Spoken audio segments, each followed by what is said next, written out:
What's going on, guys, and welcome back to another video. So we're gonna do a little bit of unboxing right now.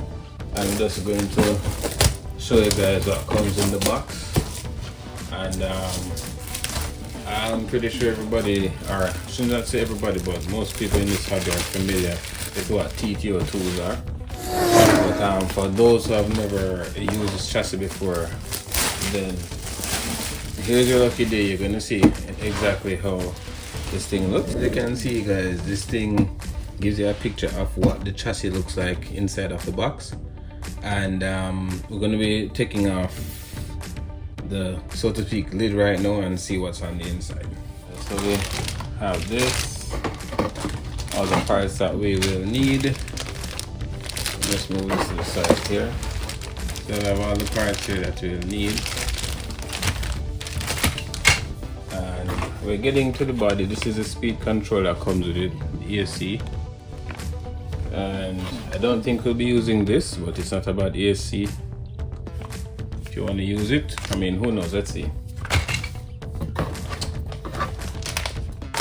Then, guys, we have the part section of things, and this is B and C. It should be seen A anytime now.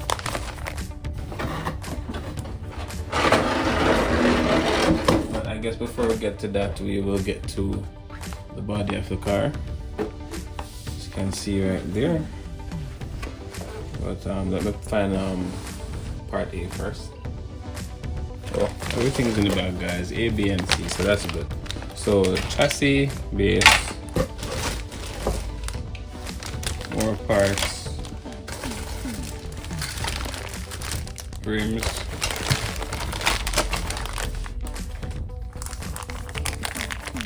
tires, more parts,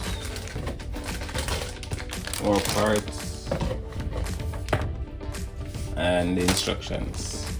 So let's clear this off the table now and get to reviewing the body and give you guys a closer look at the body.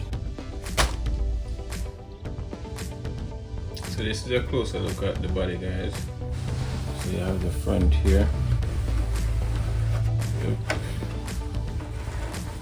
I never really expect the body to be this big. I thought it would have been a little bit more compact, but this is a good size for the chassis, so it shouldn't look too small. Again, it's a 110 scale chassis, so you guys get the idea. And then these are the light buckets that come with it, and you have the wing here that you have to cut out. So we have some work ahead of us, guys, and the crazy thing is that we have to get this thing done in 2 weeks. That's the deadline that we have, so yeah, gonna get right to it. If you're new to the channel, welcome, subscribe. So, guys, just went ahead and started building the car, and I should say the chassis, and so far I was able to get the drive shaft in, added the bearings, which are the aftermarket bearings that you see right here, and then the ones that come from factory, as I said before, are plastic, so I'll have those over there. So I've basically gone through part A of the setup, moving on to B and C. But not really rushing the build, guys, because I want to make sure that this thing is smooth. I don't really want any, could say, hindrances or anything clogging up the diff and anything like that. So I want everything to run smooth, so I'm slowly building it and stuff like that. So basically, for the back diff, I'm going to have that one unlocked, and then this one at the front here is locked because of the setup that I'm going to run with it. So that should help the car to manage the power, because as I said, it's not going to be a crazy fast build, but at the same time still very fast. Trying to see if I can let it be a 50-mile-per-hour car right off the bat. So let's see what will happen. So this is where we are. Going to take a break and move on, but again, drop a like, subscribe, and stay tuned for the next one, guys. Don't miss it.